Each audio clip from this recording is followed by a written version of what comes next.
Hello friends, मैं हूं मानव गुप्ता। आप देख रहे हैं न्यूज़ 24। मेरे साथ यूएस से जुड़ गए हैं डॉक्टर रवि गोडसे, हमारे मिथ बस्टर। आज हम कुछ सिम्टम्स आपको बताते हैं, उसके बाद उस बीमारी के मिथ्स तोड़ेंगे जो उससे जुड़ी हुई है। अगर आप हमेशा थकान महसूस करते हैं, अगर आपका वजन बढ़ रहा है, अगर आपको ठंड सहन नहीं होती है, या फिर इसके उलट अगर आपका वजन कम होता जा रहा है, आपको बेचैनी महसूस होती है, या आपको रात में नींद नहीं आती, या फिर गर्मी महसूस बिल्कुल सहन नहीं होती, तो आपको थायराइड की बीमारी हो सकती है। अब ये थायराइड की बीमारी इतनी कॉमन है, न सिर्फ इंडिया में बल्कि पूरी दुनिया में। हर दूसरे आदमी को ये बीमारी है, हाइपर थायराइडिज्म या हाइपोथायराइडिज्म। आपका थायराइड ग्लैंड या तो कम एक्टिव है या ज्यादा एक्टिव है, उससे तमाम बीमारियां होती है, तमाम सिम्टम्स आपको महसूस होते हैं। पर इसके बहुत सारे मिथ्स हैं, क्योंकि जितनी बीमारी डॉक्टर गोड से कॉमन होती है उतने ज्यादा उसके मिथक फैल जाते हैं। सबसे ज्यादा ये है पहला मिथक कि जब आपको थायराइड की बीमारी होती है आपको पता लग जाता है। गलत है, ऐसा नहीं होता। और थोड़ा विस्तार, मतलब मुझे तो इतना पता ही नहीं था। मतलब थायराइड इतना कॉमन है पता था, लेकिन इतना कॉमन है ये पता नहीं था। लेकिन सबसे पहले चालू कर दे, आपने कहा मिथ के बस्टर। मैंने खुद के लिए एक दूसरा नाम सोचा है, मरीजों के मुरीद या बीमारी के बच्चन, इनमें से और थायराइड का नाम आपने कहा हाइपो हाइपर, ये ना बहुत कंफ्यूजन होता है। मेडिसिन ना इतना सिंपल है, लेकिन हम लोग किसी को बोलते नहीं है, फिर हमारे पास कौन आएगा। एकदम सिंपल है। अगर आपने ये सोच लिया कि इसको ये क्यों कहते हैं, मतलब हाइपो हाइपर सिंपल है। हाइपो मतलब नीचे और अंडर, और हाइपर मतलब ऊपर या ओवर, जिसको सिरिंज को बोलते हैं ना हाइपोडर्मिस। तो डर्मिस मतलब स्किन, हाइपोडर्मिस वो स्किन के नीचे जाती है, उसको हाइपोडर्मिस। तो हाइपो मतलब कम, हाइपर मतलब ज्यादा। अभी थायराइड को थायराइड क्यों बोलते हैं?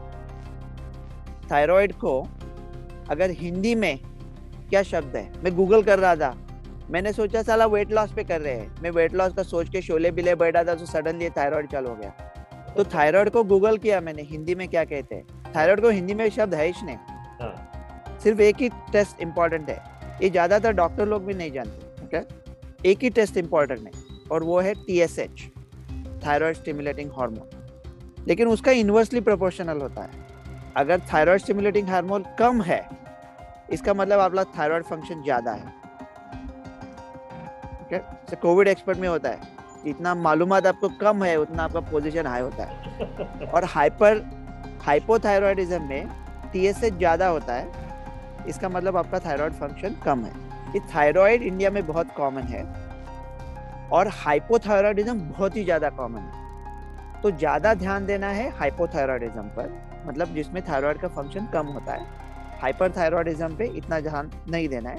और हाइपोथायराइडिज्म क्या है ना, बहुत आराम से ट्रीट कर सकते हैं। इसे ट्रीट करना सिंपल है, यू नो।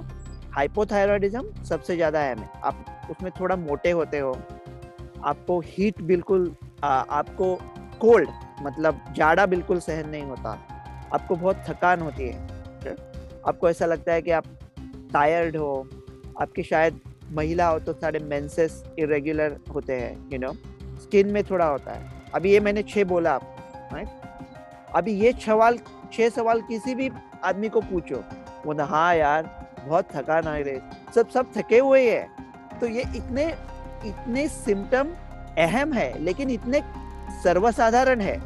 तो रेगुलर टेस्ट का मतलब ये है कि साल में एक बार हो जाए तो भी कोई प्रॉब्लम नहीं है, साल में 2 बार हो वो जाए। हमने हाइपरटेंशन के टाइम पे देख लिया था कि 35 के बाद आप 1 या 3 साल में ब्लड टेस्ट करा सकते हो, यू नो। तो ऐसा हर साल भी करना जरूरी नहीं है। अगला मिथ ये है कि ये जो थायराइड की बीमारी है ये सिर्फ मोटे लोगों को होती है। देखो, हाइपरथायराइडिज्म में तो लोग पतले हो जाते हैं, हाइपोथायराइडिज्म में थोड़ा वजन बढ़ सकता है, लेकिन ऐसा नहीं कि मोटे हो इसका मतलब हाइपोथायराइडिज्म। ये इसका एक लक्षण है, लेकिन बाकी कई भी लक्षण हो सकते हैं ना, जेनेटिक हो सकता है, बाकी कुछ भी डायबिटीज कुछ भी हो सकता है। लेकिन ऐसा नहीं है कि सिर्फ मोटे लोगों को थायराइड बीमारी होगी। मोटे लोगों में अंडर एक्टिव थायराइड होने का चांस ज्यादा है, मतलब हो सकता है उनको, लेकिन ऐसा नहीं है कि सिर्फ मोटे लोगों को हो जाएगा। एक और मिथक है कि जिसको थायराइड की बीमारी हो जाती है और वो मोटा हो जाता है, फिर वो कभी पतला नहीं हो सकता। नहीं, ये गलत बात है, क्योंकि थायराइड की दवा अगर आपने ठीक से ले ली, और वो भी दवा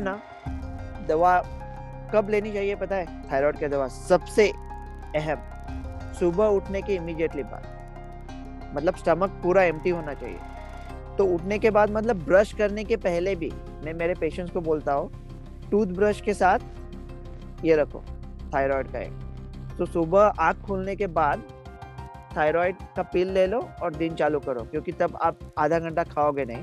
अभी मैंने चेंज किया है मेरा रिकमेंडेशन, अभी करता हूँ सेलफोन के साथ रखो थायराइड। कि सब उठने के बाद कोई भी अकल के दुश्मन पहला देखते क्या आया है व्हाट्सएप पे या एक और है कि सिर्फ महिलाओं को होता है, और वो भी मिडिल एज में जाके होता है, 40 के बाद होता है। किसी भी एज में हो सकता है, लेकिन मिडिल एज में ज्यादा कॉमन है, महिलाओं में भी बहुत ज्यादा कॉमन है। ये मिथक नहीं है, ये सच है, लेकिन ऐसा नहीं है कि सिर्फ महिलाओं को हो सकता है। मतलब आप कह रहे थे एक बार कि 50% भारत की आबादी को थायराइड है, और अगर सिर्फ महिला को होता है इसका मतलब 100% महिलाओं को है ना, क्योंकि भारत में 50% तो महिला है। इतना कॉमन है, लेकिन इतना भी कॉमन नहीं है। ओके, नमक को जोड़ते हैं इससे, थायराइड की बीमारी को नमक से जोड़ा जाता है। कहते हैं कि अगर आप नमक ठीक खाएंगे तो आपको थायराइड की बीमारी नहीं होगी, और बीमारी है तब भी नमक का इंटेक बढ़ा देंगे तो ठीक हो जाएगी। तो नमक का इंटेक बढ़ा देंगे तो फिर हाइपरटेंशन हो जाएगा। सरदार मैंने आपका नमक खाया है, ठीक है। तो नमक में जो पहले जब क्रमागत उन्नति हो रही थी मानव जात की, तब वो लोग समंदर किनारे रहते थे और ज्यादा मछली खाते थे, श्रिम्प खाते थे, उसमें बहुत आयोडीन होता। तो वो कहते हैं कुछ साइंटिस्ट लोग कि इसके वजह से ही इंसान मंकी से इंसान बन गया, कि थायराइड से उसका ब्रेन स्टिमुलेट हो गया और बड़ा हो गया, और फिर ये मानव जात आ गए। तो ये जो नेचुरली अकरिंग सॉल्ट होता है, जिसके लिए महात्मा गांधी ने दांडी यात्रा की थी, वो भारत में जो सॉल्ट बनता है, तो ये सॉल्ट में आयोडीन होता है, तो वो आयोडीन वाला सॉल्ट यूज करना बहुत अहम है। ओके, इसमें एक और ये है मिथक के जब आप दवा लेना शुरू करते हैं, आपका लेवल कंट्रोल में आ जाए तो उसके बाद आप दवा छोड़ सकते हैं। नहीं, गलत है। ये एक बीमारी ऐसी है ना, देखो हम जो बात कर रहे हैं हाइपोथायरॉयडिज्म की करें, लो इसकी, हाइपर अलग है, एकदम अलग है। हाइपो में अगर एक बार दवा चालू कर देना तो फिर वो दवा छूटना मुश्किल है, तो शायद वो आपके साथ लाइफ भर रहेगी। लेकिन इसका मतलब ऐसा नहीं कि लोग अभी मेरे को बीमारी है, ठीक है, जैसा ब्रश करने के पहले एक गोली ले लिया, ठीक है। ओके, अच्छा, फिर डाइट एक है कि डाइट में ये खाना पड़ता है, ये नहीं खाना पड़ता है, उस पर भी फर्क पड़ता है कि अगर आपको थायराइड वाकई हाइपो? नहीं, इतना ज्यादा नहीं पड़ता। वो है कि कुछ ये वेजिटेबल से इसको ये तरकारी खाने से इसको, ऐसा कुछ नहीं है। सिर्फ आप नॉर्मल सॉल्ट लेते रहो, और अगर तो आपको थायराइड की बीमारी है तो आप तो थायराइड की दवाई ले रहे हो। क्योंकि क्या होता है, एकदम सिंपल है। TSH क्या है? Thyroid stimulating hormone. स्टिमुलेट कहाँ से होता है? ब्रेन से। ये तो पिट्यूटरी से आता है, और TSH इसको स्टिमुलेट करता है। तो दो तरह से आपको लो थायराइड हो सकता है। एक तो पिट्यूटरी से थायराइड आएगा ही नहीं, इसको प्राइमरी बोलते हैं। मैंने 30 साल में कितने पेशेंट देखे पता है? 0। और दूसरो सेकेंडरी बोलते हैं कि अच्छी तरह से बनता नहीं था, जैसा टाइप 2 डायबिटीज होता है, अच्छी तरह से बनता नहीं है, तो वो बनाने के लिए आयोडीन की जरूरत होती है, इसलिए आयोडीन खाया। कभी कभी हम लोग CT करते हैं ना, CT स्कैन, कोविड में कितना गया था CT, लेकिन उसके साथ कॉन्ट्रास्ट नहीं देते थे। वो CT का कॉन्ट्रास्ट होता है, उसमें बहुत सारा आयोडीन होता है। तो अगर आप जिंदगी भर आयोडीन डेफिशिएंट थायराइड हो और एक CT स्कैन करवा लिया, गोपी चाचा ने किया इसलिए आपने भी कर दिया CT विद कॉन्ट्रास्ट, तो इतना थायराइड में इतना आयोडीन आता है कि कुछ 2 महीने के लिए आपका थायराइड एकदम नॉर्मल लगेगा। तो थायराइड टेस्ट करने के पहले ये भी सोचना पड़ता है कि क्या आपने CT स्कैन विद कॉन्ट्रास्ट किया है उसका 2 महीना पहले। इसके लिए डॉक्टर के साथ बात करनी चाहिए, ये गूगल पे नहीं मिलता। Okay, alright. तो मतलब इसकी दवा आपको अगर हाइपोथायरॉयडिज्म है और एक बार स्टार्ट हो जाती है तो वो जनरली लाइफ लॉन्ग लेनी पड़ेगी। Life long, yes. और आमतौर पे अगर आप दवा लेते रहें, आपका लेवल कंट्रोल में रहे, तो आप एक नॉर्मल लाइफ जी सकते हैं। आराम से और कोई फिर problem बार बार चेक करने की भी जरूरत नहीं है। ओके, एक और है कि अगर थायराइड है तो प्रेग्नेंट नहीं हो सकते। नहीं, लेकिन ये जो थायराइड हार्मोन है ना, ये वेरी इंपॉर्टेंट है बेबी के ब्रेन के डेवलपमेंट के लिए।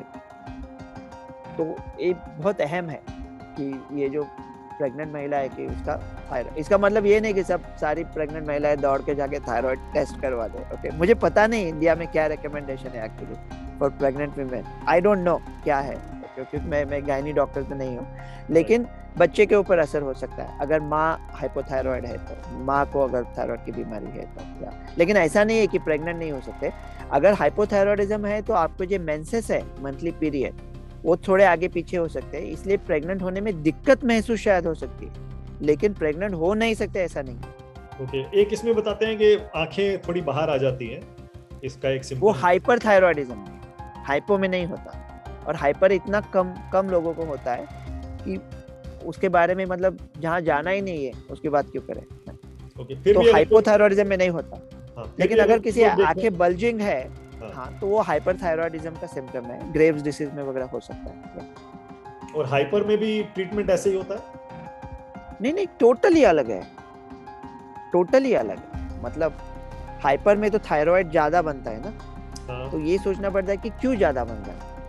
तो कभी कभी क्या होता है, क्या पिट्यूटरी से टीएसएच ज्यादा आता है? ऐसा नहीं होता, हो सकता है लेकिन नहीं होता रियल लाइफ में। एक एंटीबॉडी होता है जो बॉडी के थायराइड रिसेप्टर पे काम करके उनको चकमा देता है और उनको कहता है कि मैं टीएसएच हूँ।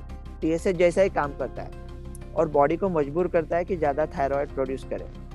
सो auto antibodies that stimulate the thyroid, वो ग्रेव्स डिसीज में होता है। और एक चीज में हाइप हो सकता है जिसको थायराइडाइटिस बोलते हैं, मतलब इन्फ्लेमेशन ऑफ द थायराइड। तो इन्फ्लेमेशन ऑफ थायराइड हुआ तो इतना थायराइड को उधर गड़बड़ उथल पुथल हो जाता है कि सब वो थायराइड ब्लड में आ जाता है, तो आपको एकदम हाइपर थायराइडिज्म हो जाता है और कुछ हफ्तों में वो हाइपर का हाइपो हो जाता है। एक ऐसा है जिसको हाशिमोटोस थायराइडाइटिस बोलते हैं, लेकिन उसमें कम होता है, तो ये जरा थोड़ा कंफ्यूजिंग है। थायराइडाइटिस फिर भी कम होता है, लेकिन हाइपरथायरॉयडिज्म का ट्रीटमेंट एकदम अलग है।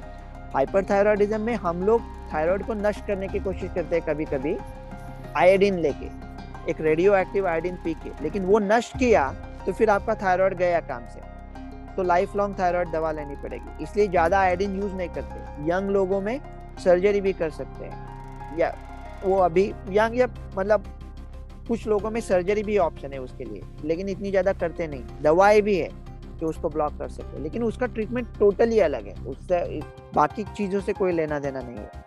Thank you so much. न जाने किस लिए उम्मीदवार बैठा हूँ एक ऐसी राह पर जो तेरी रह गुजर भी नहीं। तो मैंने सोचा कि थायराइड लोगों की रह गुजर भी नहीं लगी, अभी गूगल किया तो पता चला सारा इतने सारे इंडियन लोगों पे, तो शायद इससे लोगों को फायदा हो जाए। ओके, ठीक है, चलो बाय। नमस्कार, मैं हूं मानक गुप्ता।